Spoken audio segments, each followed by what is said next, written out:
If you often lose your temper over small things, feel like you're constantly on edge, or get emotionally overwhelmed and angry when things don't go as planned, psychology has an explanation.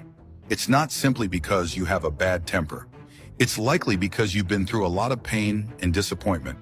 Over time, you've learned to use anger as a way to protect yourself.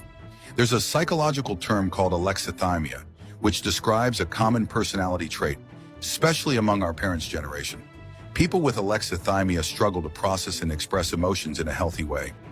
Their emotional reactions tend to be extreme. Even when their intentions are good, they find it difficult to have calm, constructive conversations. Their words often come out harsh and angry, and the closer the relationship, the worse their attitude may seem. Yet with strangers, they can appear calm, polite, even dependable.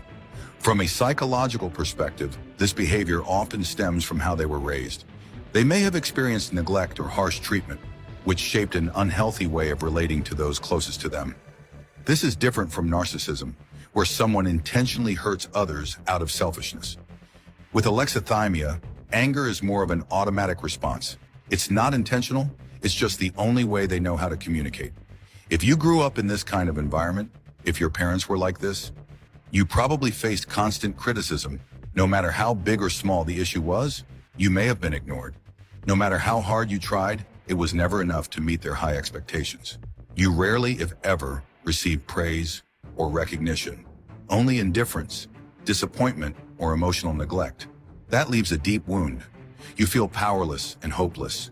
You feel let down by yourself. And it becomes incredibly difficult to love yourself. As you grow older, all those unresolved feelings, anger, resentment, sadness, start building up in your body and mind. They don't just go away. They become a heavy burden that lingers, waiting for something to trigger them and cause an emotional explosion. Sometimes the people around you make it even harder. For example, if your partner has an avoidant attachment style or struggles to understand emotions, they might not respond to your needs. In conflict, they may shut down or ignore you until you get angry. Over time, you may unconsciously learn to use anger as a tool to get a response from them.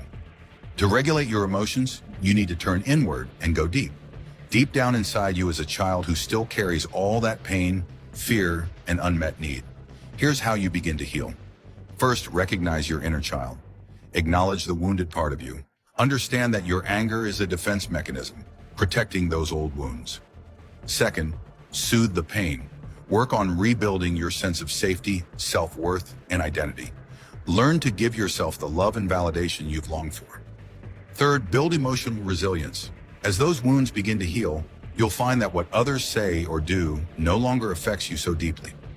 Anger won't come as easily because those old triggers will no longer exist. Remember, anger isn't the real problem. It's a symptom of deeper pain.